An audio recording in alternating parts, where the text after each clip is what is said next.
আসসালামু আলাইকুম।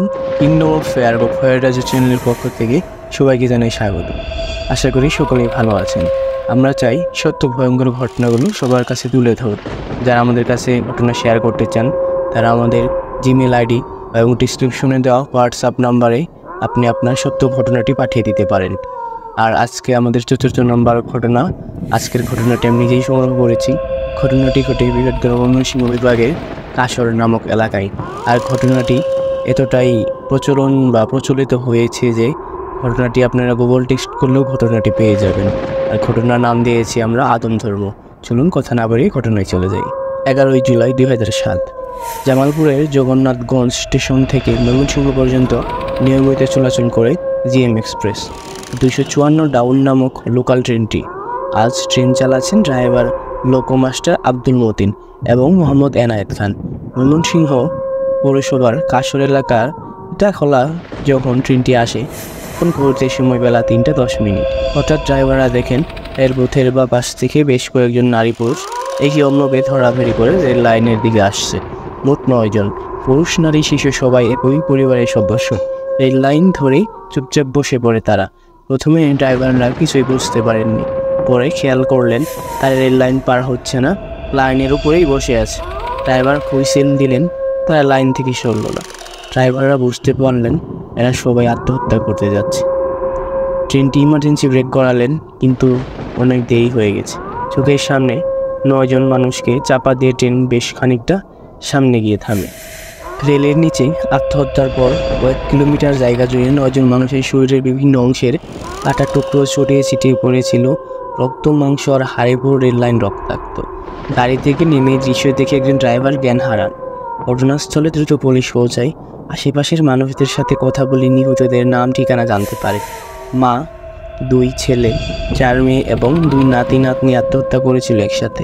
এরা হলো মা হেনা আনোয়ার, পুত্র আরিফ আনোয়ার ও রাহাত আনোয়ার, কন্যা আক্তারি আনোয়ার, মুর্শেদা আনোয়ার, মন আনোয়ার ওরফে মবি ও শবনম আনোয়ার, নাতি মুগুলা আনোয়ার এবং নাতনি মো আনোয়ার। রেল লাইনের পাশে তাদের বাড়ি এবং ওই বাড়িতে গিয়ে দেখা যায় সেখানে কেউ নেই। একটি পাকা ঘর, 5-6টি কক্ষ, উঠানে কবরের মতো বড় একটি গর্ত করা, বারান্দায় লাশ নেওয়ার খাট, রান্নাঘরে কাটা ছোট মাছ পড়ে আছে, তরকারিও কেটে কুটে রাখা হয়েছে। এই ঘটনা নিয়ে একজন সাংবাদিকের বর্ণনায় মা, 2 নাতি, 5 মেয়ে এবং 1 ছেলের কথা বলা হয়েছে। আসলে ডেড ভিডিওগুলো এমনভাবে ছিন্ন বিচ্ছিন্ন হয়ে গিয়েছিল যে কে ছেলে আর কে মেয়ে সেটা বের করা কঠিন।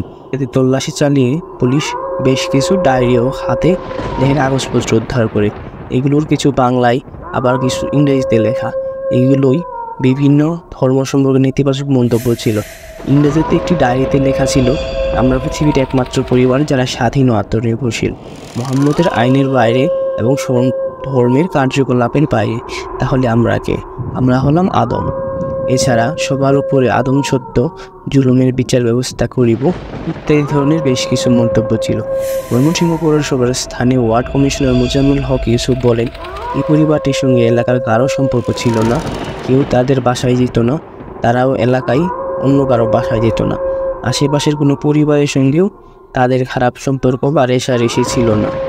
এবং ময়মনসিংহর চার্চে গিয়েও খোঁজ নেওয়া হয় তারা কখনো খ্রিস্ট ধর্ম গ্রহণ করেছিলেন কিনা, কিন্তু সেখানে গিয়ে জানা যায় তারা খ্রিস্ট ধর্ম গ্রহণ করেননি এবং খ্রিস্ট ধর্মের কোনো অনুষ্ঠানেও তারা কখনো যোগদানও করেননি।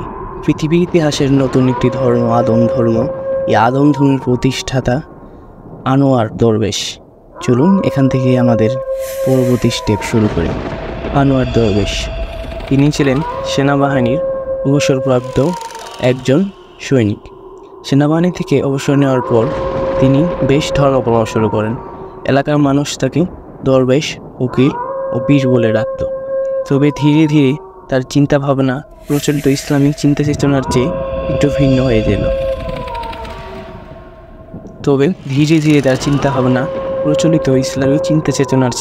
ভিন্ন হয়ে গেল। অন্যান্য ধর্মীয় অনুসারীদের সাথে তিনি আলোচনা করতে বসলে প্রায়ই তর্ক শুরু হয়ে যায়। 1995 সালে গ্রামের একটি চায়ের দোকানে স্থানীয় বাসিন্দাদের সাথে তর্কের এক পর্যায়ে হাতাহাতি হয়। চায়ের দোকানের লোকজন তখন তাকে মারধর করে বাড়ি পাঠিয়ে দেয়। এই ঘটনার পর থেকে তিনি বাড়ির বাইরে যাওয়া একেবারেই কমিয়ে দেন। পরিবারের অন্যরাও তাই করে। সম্ভবত এরপর থেকে তিনি তার ভক্ত কিংবা মুরিদদের বাদ দিয়ে শুধুমাত্র পরিবারের সদস্যদের নিয়ে নিজ ধর্ম দীক্ষিত করতে শুরু করেন। তার সবচেয়ে বড় শিষ্য হয়ে ওঠে তার বড় ছেলে আরিফ আদম। দুইজন মিলে ঘন্টার পর ঘন্টা ধ্যান করতেন। আনোয়ার দরবেশ মারা যান 2000 সালের 11 জুলাই ঢাকার একটি হাসপাতালে। মৃত্যুর পরে তার ডেড বডি কীভাবে সৎকার করা হবে সে বিষয়ে তিনি একটি লিখিত নির্দেশনা দিয়ে গিয়েছিলেন। সেখানে বলেছিলেন, মৃত্যুর পর আমার কোনো জানাজা দিবা না, গোসল করাবা না, কাফনের কাপড় পরাবা না। যে কাপড় পরে মারা যাব সেই কাপড়ে সেই অবস্থাতেই আমাকে দাফন করবা। কোনো কবরখানায় আমাকে নিতে দিবা না, বাড়ির ভিতরে গর্ত করে আমাকে কবর দিবা। আমার মাথা থাকবে পূর্বে, পা থাকবে পশ্চিমে, আর মুখ দক্ষিণে পুরানো থাকবে। যদি অন্যরকমভাবে কবর দাও তাহলে আমি কঠোর প্রতিশোধ নেব। আদম পরিবার ঠিক একইভাবে বাবার ডেড বডি কবর দেওয়ার চেষ্টা করছিল, কিন্তু স্থানীয় জনগণ তা হতে দেয়নি। পুলিশ, ম্যাজিস্ট্রেট এবং স্থানীয় হুজুরদের উপস্থিতিতে তার গোসল, জানাজা এবং কবর দেওয়া হয় ইসলামী পদ্ধতিতে। আদম পরিবার কেউ সেই জানাজায় উপস্থিত হয়নি। এই ঘটনার পর আদম পরিবার ঢাকায় চলে যায়। সেখানে বড় ছেলে আরিফ কোনো এক কাজ করে জীবিকা নির্বাহ করতেন এবং পরিবারের খরচ চালাতেন। 2005 সালে ঢাকায় আরিফ মারা যায় কিংবা খুন হয়। পুরো পরিবার তখন আবার গ্রামে ফিরে আসে। পরিবারের একমাত্র পুরুষ সদস্য তখন রাহাত। তার উপর দায়িত্ব পরিবারের ভরণ পোষণ। তিনি কী ধরনের কাজ করে জীবিকা নির্বাহ করতেন কিংবা তার পরিবারের সদস্যরা অর্থভাবে না খেয়ে থাকতো কিনা তা জানা যায়নি। তবে বড় ভাইয়ের মৃত্যুর পর বড় বোন আক্তারি আনোয়ার সংসারে হাল ধরেন। তিনি অন্যান্য ভাই বোনের মধ্যে আদম ধর্মের উপাচারগুলো চালু রাখেন। বাবা এবং বড় ভাইয়ের আত্মার সাথে কথা বলার জন্য পরিবারটি তখন নিয়মিত ধ্যান শুরু করে। একসময় তারা সফলও হয়। বাবার আত্মা প্রথমে আক্তারি দিয়ে ভর করে। আক্তারির মুখ দিয়ে আনোয়ার দরবেশ তখন আদেশ নিষেধ দেওয়া শুরু করলেন। প্রত্যেক সদস্যের মৃত্যুর আগে তাদের নিজেদের কথা গুছিয়ে ডায়েরিতে লিখেছিল, আর প্রত্যেকজনের আলাদা আলাদা ডায়েরি ছিল। অধিকাংশ লেখাই ইংরেজিতে, কিছু আছে বাংলায়। মা হেনা আনোয়ার সম্ভবত লেখাপড়া জানতেন না। তার পক্ষ থেকে এক মেয়ে তার কথাগুলো লিখে দিয়েছেন, এমনকি 2টা বাচ্চাও তাদের কথা ডায়েরিতে লিখেছে। তারা স্বেচ্ছায় লিখেছে নাকি অন্য কেউ তাদেরকে ডিটেকশন দিয়ে লিখিয়েছে তা পরিষ্কার নয়। ডায়েরি থেকে জানা যায় তারা অনেক আগে থেকেই এই আত্মহত্যার প্ল্যান করেছিল।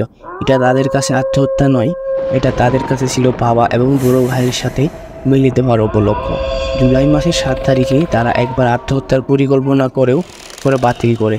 বাবা আনোয়ার আদমের মৃত্যুর দিবস 11 জুলাই পর্যন্ত তারিখ পেছানো হয় এবং ওই দিনই তারা একসাথে আত্মহত্যা করে। তাদের ভাষায় বাবা এবং বড় ভাইয়ের সাথে মিলিত হতে যায়। ডায়েরি থেকে উদ্ধারকৃত লেখা অনুযায়ী আদম হচ্ছে বিশ্বের প্রথম মানুষ। তিনি সব কিছু সৃষ্টি করেছেন, অন্যান্য সব মানুষই আদমের অংশ।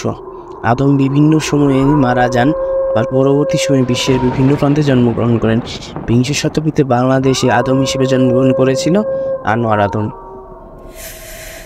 বাংলাদেশ কৃষি বিশ্ববিদ্যালয়ের প্রাক্তন শিক্ষার্থী এবং স্থানীয় বাসিন্দা আবু বকর সিদ্দিকী ওই সময় বাড়িটিতে ঢুকতে পেরেছিলেন। বাড়িটিতে ঢোকার সাথে সাথে সেখানে তিনি দেখতে পান মার্কার ফ্রেম দিয়ে লেখা আছে, এটা আদমের বাড়ি, বিশ্বের সৃষ্টিকর্তা হচ্ছে আদম, সবার উপরে আদম সত্য, এই বাড়িতে কেউ ঢুকবেন না এবং কেউ কিছু টাচ করবে না। যদি কেউ আমাদের আদেশ অমান্য করে বাসায় ঢুকে তাহলে আমরা প্রতিশোধ নেব।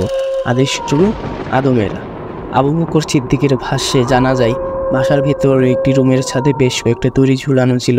সম্ভবত ওরা প্রথমে গলায় দড়ি দিয়ে আত্মহত্যা করার প্ল্যান করেছিল। আর অন্য একটি রুমের ভিতর সে দেখতে পায় মোমবাতি, কাগজ এবং কিছু থালা বাসন রাখা। দৃশ্যটা দেখে মনে হতে পারে কেউ রান্না বান্না করছিল। আর এভাবেই একটি পরিবারের শেষ হয়ে যায়। তাদের 9 জন সদস্য ছিল, 9 জনই তাদের বাবা এবং তাদের ভাইয়ের আত্মার সাথে মিলিত হওয়ার জন্য আত্মহত্যা করে। আমরা সকলেই জানি আত্মহত্যা মহাপাপ।